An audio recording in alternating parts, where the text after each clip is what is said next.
Hello friends, welcome back to my new Bengali blog channel. তো আজকে blog ভিডিওটা একদমই অন্যরকম। দেখতেই পাচ্ছ আমরা গাড়িতে আছি আর নাইটি পরে আছি। প্রথমবার কোথাও গাড়িতে করে যাচ্ছি, তাও আবার নাইটি পরে, না সেজে গুজে, একদম নর্মাল। এমনিতে তো আমি বেশি কোথাও গেলে অতটা সাজি না, নর্মালি বেরাই।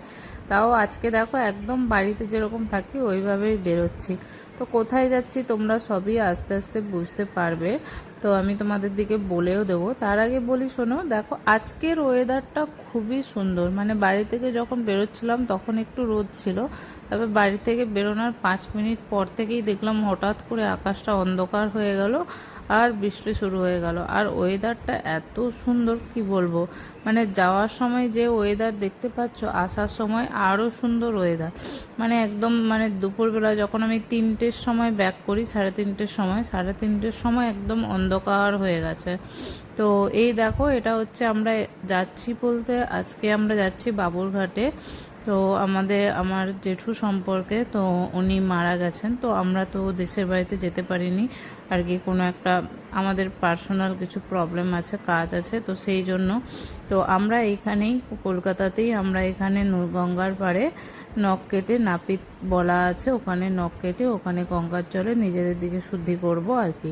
তো এই নিয়মকানুনটা আমরা এইখানেই করব, তার জন্যই আমরা যাচ্ছি। আর সেই জন্যই নর্মাল ড্রেসে যাচ্ছি, যেহেতু জামা কাপড় ভিজে যাবে। তো টাইট কিছু জামা কাপড় অন্যরকম কিছু পরে গেলে তো বুঝতেই পারছো, ভালো জামা কাপড় পরে গেলে তো কি বলে, যখন ভিজে যাবে তো খুলতে প্রবলেম হবে। তো আমরা ভাবলাম যে গাড়ির মধ্যেই যেহেতু যাব, আবার কাজ মিটিয়ে আবার গাড়ির মধ্যেই আসবো, তো সেই জন্য এইভাবেই ফর্মাল ড্রেসে, মানে ফর্মাল যেমন বাড়িতে থাকি সেই রকমই। আর কথা বলতে বলতে দেখো আমরা চলেও এলাম। তো এখানে কাজকর্ম সেরে তারপরে আমরা আবার ফিরছি। আর দেখো ফেরার সময় ওয়েদারটা দেখো কীরকম। তো কাজকর্ম করার সময় আর কোনো ভিডিও করিনি, কারণ হচ্ছে ফোন তো হাতে নেওয়া যাবে না। জল টল মানে গা হাত যখন জলে যখন যাব, গঙ্গায় নামবো, তখন ফোনটা কিভাবে ধরবো। তো সেই জন্য ছোঁয়াছুঁয়িরও একটা ব্যাপার আছে। আর এই ব্রিজের নিচেটা দেখো একদম অন্ধকার। যাই হোক, আমাদের এই সব কাজকর্ম সারতে সারতে প্রায় 3:30, বাড়ি আসতে আসতে 4টা বেজে গেছিলো। তাই তোমাদের দিকে আর ডিটেলস কিছু ভিডিও ধরে দেখাইনি, কারণ বাড়ি এসে আবার ভালো করে আরেকটু স্নান করে তারপরে আমরা খেয়ে নিয়েছিলাম। যেহেতু আমাদের আজকে ভাত খেতে ছিল না, আমরা খেয়েছিলাম লুচি আর আলু পোস্ত। আর তারপরে আমাদের সব কিছু পরিষ্কার হয়ে গেল। বিছানাটা আমাদের বাকি ছিল, কারণ সকালবেলায় তো ঘুমোতে হবে, রাত্রিবেলায় না। তো খাওয়ার পরে আগে বিছানাটা আমরা চেঞ্জ করে নিলাম। তো বিছানাটা চেঞ্জ করা হয়ে যেতেই আমার প্রায় সব পরিষ্কার হয়ে গেছে। আর এইখানে দুদিন ধরে ওয়েদারটা যেহেতু একটু খারাপ ছিল, তো দেখো এইখানে কিছু জামা কাপড় আমি মেলেছি, তো এইগুলো শুকনো হয়নি। এটা হচ্ছে ওপরে আমাদের যে রুমে বিছানা আছে সেখানে, আর এখানে কিছু হালকা হালকা ভেজা, সেগুলো এমনি এইখানে রেখেছি। আর এইগুলো যত রুমের পর্দা আছে সব পর্দাগুলো এখানে পাট করে রেখেছি আমি, কিছু কম কম করে প্রত্যেক দিন ধরে করেছি। আর এখানে যে বাড়ির যে পাপোশগুলো এগুলো সব গঙ্গা জল দিয়ে ছড়ানোর পরে তারপরে এগুলো যেখানে জিনিস সেখানে। আর নিচে যে বেডশিটটা এক্ষুনি চেঞ্জ করলাম রুমে, সেটা আমি ওয়াশিং মেশিনে দিয়ে দিলাম। এটা হয়ে গেলে আর এই মেয়ের এই পুতুলগুলো হয়ে গেলে আমার মোটামুটি পরিষ্কার পরিচ্ছন্ন করার কাজ শেষ। সব কিছু পরিষ্কার হয়ে গেছে। আর ব্ল্যাঙ্কেট দুটো আমি লন্ড্রিতে দেবো, এটা আমি বাড়িতে পরিষ্কার করব না।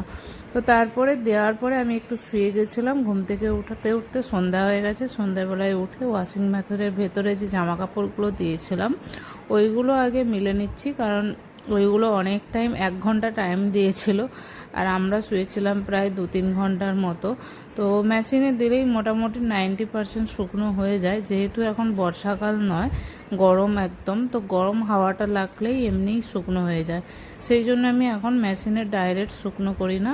যখন বর্ষাকালটা আসবে, মানে সারা দিন রাত পুরো বৃষ্টি, তখন আমি কি করি, 100% শুকনো করি। এরপর জামা কাপড় মেলার পরে আমি ওপরের বিছানাটাও ভালো করে গুছিয়ে নেবো। ওপরের বিছানার যেহেতু বেডশিটটা চেঞ্জ করে নিয়েছিলাম, তো একবারে অন্য একটা বেডশিট ভালো করে সাইজ করে পেতে গুছিয়ে নিয়েছি ওপরের বিছানাটা। পর্দাগুলো আজকে আর পরাবো না, একদম কালকে সব কিছু কাজ মিটে যাওয়ার পর পরাবো। আর এইখানে দেখো আমাদের পাশের বাড়িতে, মানে আমাদের বাড়ির সামনে একটা বাড়িতে বিয়ে হচ্ছিল। তো এত গরম, যে গরমের জন্য বাড়ির মানে বউরা যে আসে না বিয়ের পরের দিন, তো সে রাত্রিবেলায় আসছে আর কি। এবার আমি জানি না তো এটা আমার মেয়ের জ্ঞান হওয়ার পর থেকে এটা ফার্স্ট বিয়েবাড়ি অ্যাটেন্ড করব আমরা, যেটা একদিন পরে আছে বৌভাত। আর এখানে আমি তারপরে রাত্রের রান্নাটাও ছেড়ে নিচ্ছি। আর আজকে রাত্রে যেহেতু নিরামিষ, তো নিরামিষ হচ্ছে আমি সয়াবিনের তরকারি করব, ভাত আর সয়াবিনের তরকারি, তার সাথে পাকা আম আছে, আমও কেটে নেব। তারপরে আমরা খাওয়া দাওয়ার পরে তারপরে আমি যে রান্নাঘর পরিষ্কার, বাসন টাসন ধুয়ে ভালো করে পরিষ্কার পরিচ্ছন্ন করে নিয়েছি। অ্যাকচুয়ালি আমার সকালে ওই তাড়াতাড়ি উঠে কাজ করতে আমার সত্যিই ওটা বিরক্ত লাগে। রাত্রিতে যদি 2টো পর্যন্ত কাজ করতে হয়, আমি রাত্রিতে সব কিছু গুছিয়ে রেখেই ঘুমাই। তাতে কী হয়, সকালবেলা উঠে অতটা হেডেক থাকে না যে আমাকে উঠে এগুলো করতে হবে। আর বাড়ির আমাদের আর কতগুলো সদস্য এই যে তোমাদের দিকে দেখিয়ে দিলাম। আর আজকের ব্লগটা এই পর্যন্ত, আবার নিউ ব্লগে তোমাদের সাথে দেখা হবে। আজকের মতো টাটা, সবাই ভালো থেকো, আবার তোমাদের সাথে নতুন আর একটা ব্লগে দেখা হবে। Bye bye.